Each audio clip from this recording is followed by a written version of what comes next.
When I first moved into the house, I knew it was not perfect. The rent was low, the view was great, and the landlord was honest. He told me right away. The basement was old, damp, and needed renovation. He said most tenants just ignored it. I figured I would too. I had been looking for quiet for a long time. City life had started to drain me. The constant noise, the crowds, the motion. So when I found this place by the coast, surrounded by nothing but wind, trees, and the distant sound of waves, it felt like peace. I am a photographer.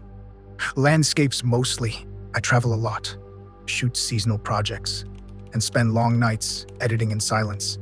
It is a lonely rhythm. But I like it that way. When you live behind a lens, you start to appreciate stillness. The first few weeks were peaceful. The floorboards creaked in familiar ways. The salty breeze drifted in from the coast. Nights were pitch black and quiet. Sometimes the silence felt so heavy. I played music just to remind myself the world was still turning.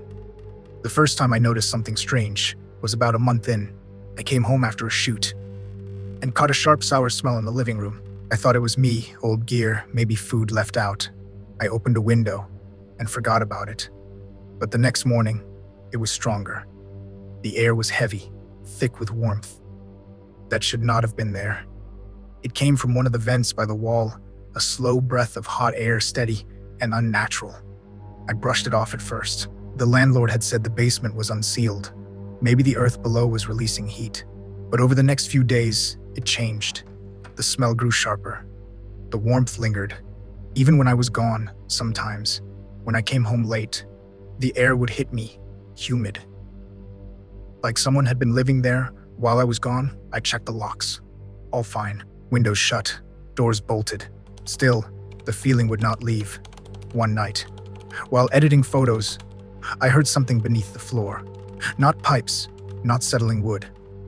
Footsteps, soft, slow, pacing. I muted my music, held my breath, and listened. It stopped. The second I moved my chair. After that, I could not shake the image of someone standing below me, in the dark, waiting for me to be still again. I told myself I would check the basement in the morning, but every morning, I found an excuse not to. Fear disguised as logic. Finally, one evening, I gave in. I decided to see for myself. The door was not in the kitchen. It was hidden behind an old oak cabinet in the living room.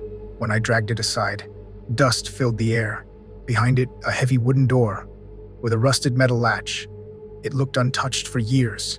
The smell hit the moment I opened it.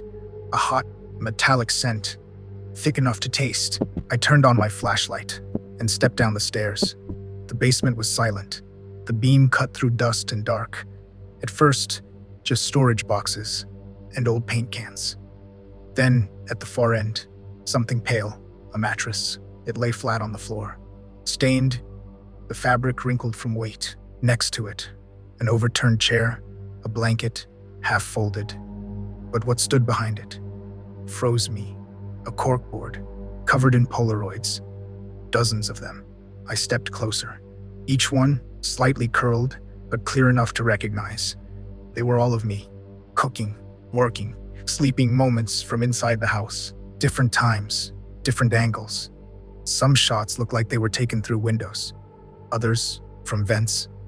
My hands started to shake. I stumbled back, and then I heard it. The metallic click of the latch above me. Someone had locked the door. I ran to the stairs, slammed against it. Nothing, no movement, no response. My phone had no signal. The thick walls killed it completely. The flashlight beam trembled in my hand.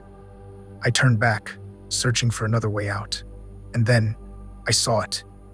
Behind a stack of boxes, a narrow gap in the wall. A tunnel. I crawled through without thinking. The dirt scraped my shoulders, the air cold and wet. Every few feet, shifting, following. I did not look back. After what felt like forever, the tunnel sloped upward. I saw faint moonlight ahead. When I climbed out, I was in the woods, maybe 100 meters from the house. The night air hit me like ice. I ran until I reached the road and called 911. The police arrived within 20 minutes. They searched the house, the basement, the woods. When they came back, one officer just said, "There is no one there, no corkboard, no photos, just one old mattress and a bare wall. They thought I was exhausted, overworked, maybe hallucinating. But I know what I saw. The smell, the heat, the sound of that latch closing from the other side. I moved out the next day, left everything behind. For a while, things were quiet again, until one evening, I came home and froze. On the kitchen table was a single Polaroid, a photo of me, sleeping in my new apartment. On the back, written in small black letters, "I will find you again."